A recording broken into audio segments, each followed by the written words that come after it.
இப்போ பார்த்திங்கன்னா இந்த மாதிரி நம்ம ரெக்ஸின் கிளாத்தில் பர்ஸு தைக்கிறவங்ககிட்ட கொடுத்து லெதர் பேக் தைக்கிறவங்ககிட்ட கொடுத்து நம்ம ஸ்டிச் பண்ணி கொண்டு வந்துட்டோங்க. இதுக்கு பார்த்திங்கன்னா ரெக்ஸின் வந்து வாங்கி கொடுத்தோம். அதுக்கப்புறம் பார்த்திங்கன்னா ஜிப்பு ரன்னர் எல்லாம் வாங்கி கொடுத்ததில் இந்த மாதிரி உள்ளே வந்து ஒரு பர்ஸு வைக்கலைங்க.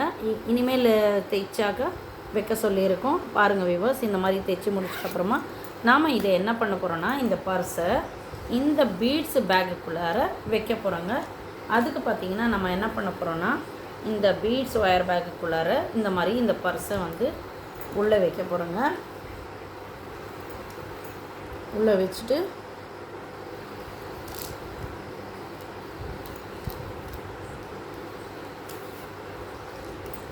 உள்ளே வச்சு நம்ம ஸ்டிச் பண்ணிவிட்டு நம்ம பார்த்தோன்னா நம்மளுக்கு எந்த மாதிரி கிடைக்கும்னா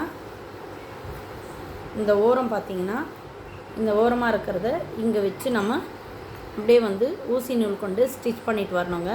இது ஃபுல்லாக அப்படியே வந்து ஸ்டிச் பண்ணிட்டோன்னா நம்மளுக்கு உள்ளே வந்து பார்த்திங்கன்னா ஹேண்ட்பேக்கு உள்ளே இருக்கும். மேலே பார்த்திங்கன்னா நம்மளுக்கு பீட்ஸ் பேக் கிடைக்குங்க.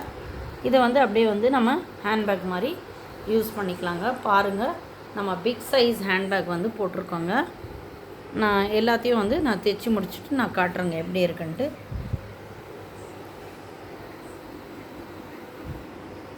இந்த வீடியோ உங்களுக்கு பயனுள்ளதாக இருக்கும்னு நினைக்கிறேங்க. மறக்காமல் ஹானியா மெஹிக் கிரியேஷன் சேனலை லைக் பண்ணிவிடுங்க, ஷேர் பண்ணிவிடுங்க, சப்ஸ்கிரைப் பண்ணிவிடுங்க. பெல் பட்டனை ப்ரெஸ் பண்ணி அதில் ஆல் பட்டனை கிளிக் பண்ணி நான் போடுற அனைத்து நோட்டிஃபிகேஷனும் கண்டு மகிழுங்க. தேங்க்யூ ஃபார் வாட்சிங்.